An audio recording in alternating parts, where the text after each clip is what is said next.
Imagine the scene. You are walking through the ruins of an old Gothic cathedral. The walls are crumbling, broken stained glass windows tower above you, and bats are flying through the openings in the roof. You stop because you hear a snarl and a struggle coming from a few meters ahead of you. Everything else in the cathedral goes quiet. A massive half-man, half-wolf-like being is rearing up on its back legs, claws raised, and pinned underneath it is a man in a black cape. The man's face is pale, his eyes are wide, and his neck is exposed where the being is gripping him. The man on the ground is Count Dracula, and he seems to be losing. This is the painting Dracula Meets the Wolfman by Frank Frazetta, and it is one of 3 paintings in this video where we are going to look at his depictions of the vampire Dracula. Dracula Meets the Wolfman was painted in 1965 and published on the cover of Creepy issue 7 in February of 1966. The original painting is actually owned by Kirk Hammett, the guitarist from Metallica, which I think is a fun little detail. The painting's composition is built around the action in the painting. The composition reads in 3 depth bands, but everything is centered around the diagonal of the fight,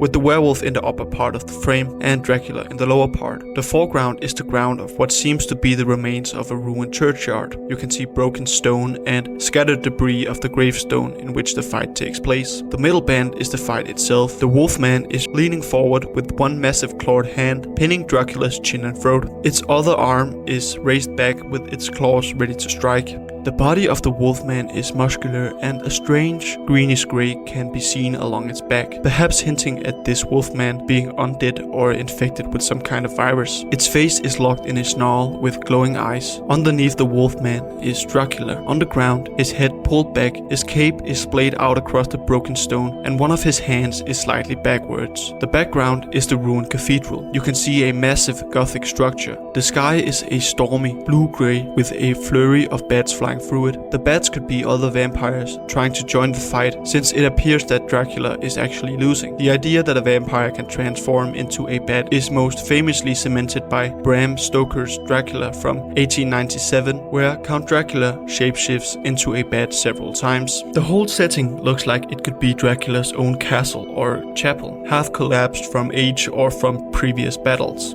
What I really enjoy about the atmosphere is the very striking Gothic horror vibe. The Gothic horror vibe also really shines through Count Dracula's outfit, especially considering how modern day media, like the movie Sinners, depict vampires as being more outgoing and normal looking. What is actually very interesting about the painting is the dynamic between the 2 monsters. In most other depictions, Dracula is the powerful figure. Here, he is on the ground, beaten. The Wolfman is the dominant force in this scene. The painting was later used as the basis for a 2008 story written by Steve Niles, where the Wolfman is named Nikolai and is fighting Dracula for the love of a peasant girl named Marta. The story is set in Moldova in 1849, and it ends with both monsters essentially destroying each other. Frazetta didn't write a specific narrative regarding this painting, and it is a theme that occurs with regards to the rest of his art. He worked mostly as an illustrator, and most of his pieces were commissioned for magazine covers, so the story regarding each painting was written by other people and not by Frazetta himself.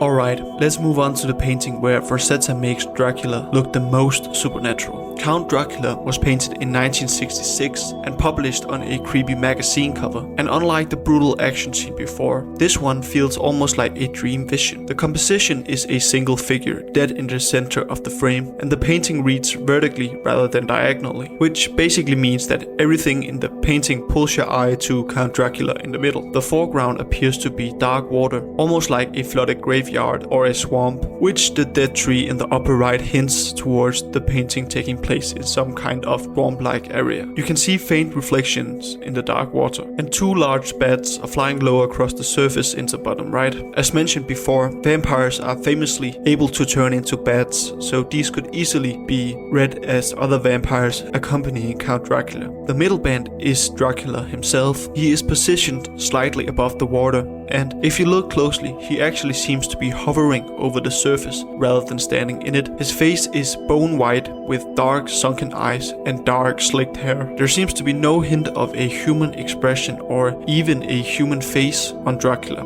which could mean this is his final form of being a vampire essentially. Vampires are often portrayed as looking like humans before turning into their vampire form. His head is bowed slightly as if in thought, and his hands are not really visible because the cape covers everything. The hovering also lines up with a piece of vampire folklore that is worth mentioning. A lot of people think vampires simply cannot touch water, but in the original Bram Stoker novel, the rule is more specific than that. It is running water that Dracula cannot cross freely. Van Helsing explains that the Count can only pass over running water at the turn of the tide, and this comes out of older European folklore, where the undead and evil spirits could not cross a running stream. Still water, like a pond or a flooded graveyard, was never part of the rule, so the swamp in this painting does not actually break any vampire lore, but Frazetta painting the Count hovering just above the surface instead of wading into it is a really nice touch in my opinion. The background is where the painting really gets strange. On the left side, the sky is filled with what seems to be bright yellow and orange flames, almost like a wildfire is burning behind him. Ghostly faces and skulls can be seen in the smoke on this side. On the right side of the painting, the sky is slightly darker, and you can see twisted dead trees, gravestone with crosses, and several small floating orbs that look like soap bubbles. The bubbles are the strangest details in the whole painting, and I'd love to hear your interpretation of them in the comments. To me, they look like the souls Dracula has taken drifting up towards heaven, but that is of course just a guess. The painting's composition splits the painting straight in half. The left side is fire and screaming faces, almost a vision of hell. The right side is the cold, swamp-like graveyard with bats, the classic Dracula setting. And the Count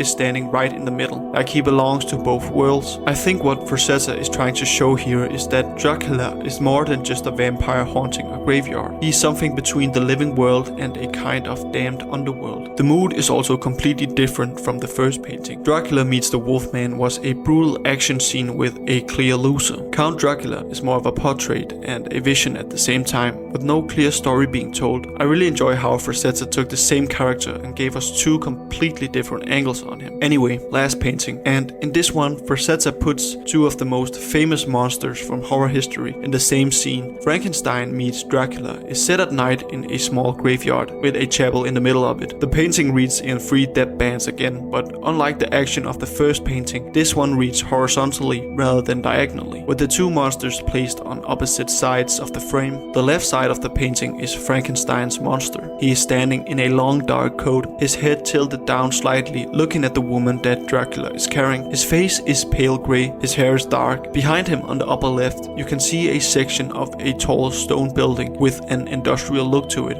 and there is fire and smoke rising from it. This little detail is actually quite important. In the classic Frankenstein films, the monster is created in a tall tower or a watchtower laboratory, full of machinery, electrical equipment, and all the apparatus the doctor uses to bring him to life, and this structure has that exact feel to it with all the smoke coming out of it. The right side of the painting is Dracula. He is standing on stone steps, partially elevated above Frankenstein, and he is holding a limp young woman in a white nightgown in his arms. Perhaps she was Dracula's latest victim. Her head being tilted back, which exposes her neck, could play into the narrative that she indeed was his latest victim. Dracula himself is dressed in his usual gothic way. Expression is hard to read, but he seems to be looking at Frankenstein out of the corner of his eyes, almost annoyed at being interrupted by him. The middle band is the chapel and the graveyard between them. A small Christian church with a faint yellow light inside sits in the middle distance, and gravestones with crosses are scattered all around it. Bats are flying across the dark sky. The chapel and the crosses are really important details because Dracula is famously weak to Christian symbols, and yet here he is standing right next to a church and on holy ground. It could be interpreted as Frazetta showing how powerful this version of Dracula is, since he doesn't seem to care about the holy ground at all. The most interesting thing about the painting is the lack of action. The two monsters have just noticed each other and neither one is moving. Frankenstein is not attacking and Dracula is not fleeing or dropping the woman. It is a frozen moment, almost like both monsters are weighing whether the other one is a threat. The classic Hollywood version of this scene would probably end in a brawl, but Frazetta chooses to paint the moment right before anything happens, and I really like this choice. The viewer is left to imagine what happens next. I also really enjoy the Eastern European folk horror vibe in this one. The crumbling cathedral, the gravestones, the bats. It has that classic Transylvania feel that we connect with Dracula. So those were the 3 Dracula paintings I had picked out for you today. day. Frazetta painted a lot of other classic monsters across his career, so there's plenty more to cover in a potential follow-up. If you guys enjoyed the video, please like, share and subscribe, and see you in the next one.